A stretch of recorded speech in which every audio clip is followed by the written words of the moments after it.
Napapansin mo ba na parang laging busog ang tiyan mo? Kahit konti lang ang kinain mo. Yung tipong hindi ka naman sobrang kumain, pero pakiramdam mo bloated ka.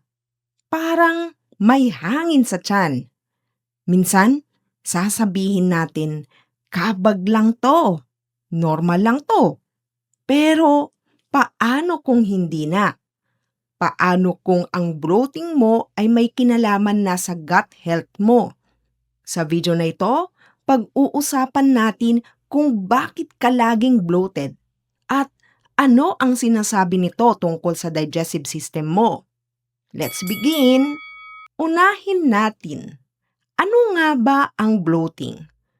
Ang bloating ay pakiramdam ng paninikip, kabusugan, o fullness sa tiyan kahit hindi ka naman ganoon karami kumain.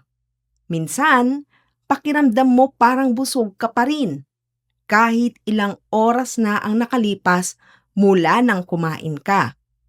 Kadalasan, may kasama itong kabag o hangin sa tiyan, pag-umbok o paglaki ng tiyan, discomfort o bigat sa pakiramdam. Minsan, may kasamang utot o belching. Sa medical explanation, ang bloating ay kadalasang may kinalaman sa gas build-up sa digestive system. Ibig sabihin, may excess gas sa loob ng bituka. Kaya parang lumulobo o na-stretch ang tiyan mo.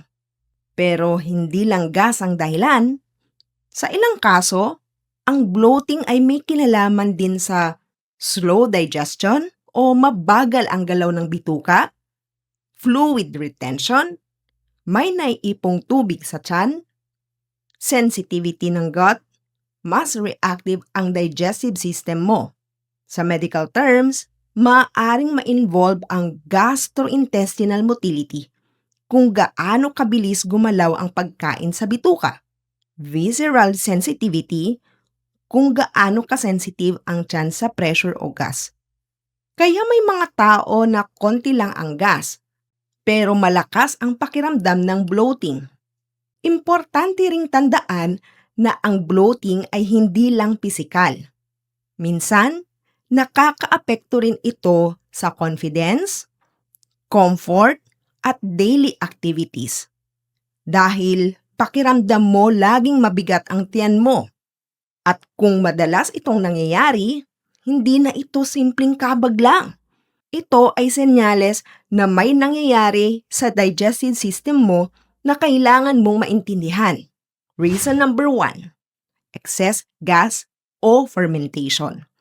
Isa sa pinaka-common na dahilan ay gas production. Kapag kumain ka, ang pagkain ay dinadigest sa bituka. Pero may mga pagkain na hindi agad natutunaw. Lalo na ang mga high in fiber o carbohydrates. Kapag hindi natunaw agad, dumadaan ito sa proseso na tinatawag na fermentation. Dito, kinakain ng bakterya sa gut ang pagkain at nagpro-produce ng gas. Resulta, bloating. Reason number 2, overeating. Kahit healthy ang pagkain, kung sobra naman ang dami, napipressure ang digestive system. Mas matagal itong mag-digest, kaya nagkakaroon ng bloating. Reason number 3, food intolerance. May mga pagkain na hindi kayang i-process ng katawan.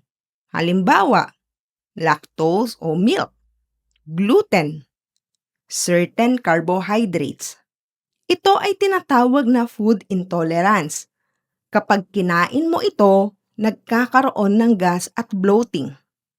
Ang sunod, constipation. Kapag hindi ka regular dumumi, naiipon ang dumi at gas sa bituka, kaya nagkakaroon ka ng bloating. Next naman ay swallowing air. Minsan, hindi pagkain ang dahilan, kundi hangin.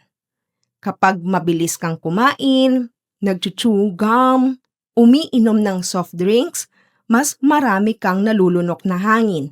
Sa medical term, aerophagia. Ang sunod naman na rason ay hormonal changes. Sa mga babae, ang hormones ay may epekto sa digestion. Halimbawa, PMS, menstruation. Kaya mas bloated ka sa certain times.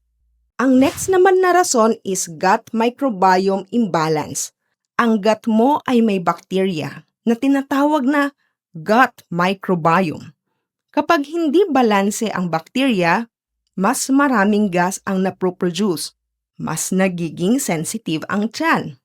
Ito ay tinatawag na dysbiosis. Ang sunod na rason naman ay medical conditions.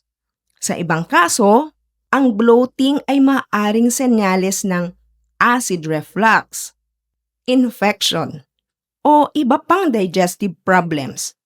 Kaya importante ang awareness. Kailan dapat magpatingin? Magpatingin kung severe na ang bloating, may weight loss, may dugo sa dumi, persistent symptoms. Huwag itong i-ignore. Ano ang mga pwede mong gawin? Kumain ng dahan-dahan. Iwasan ang trigger foods. Uminom ng tubig. Mag-exercise. I-manage ang stress. Gut health is key. Kung nakaka-relate ka, i-comment mo ang word na gut. I-share mo ito. At huwag kalimutang mag-subscribe. See you sa next episode, mga ka-health!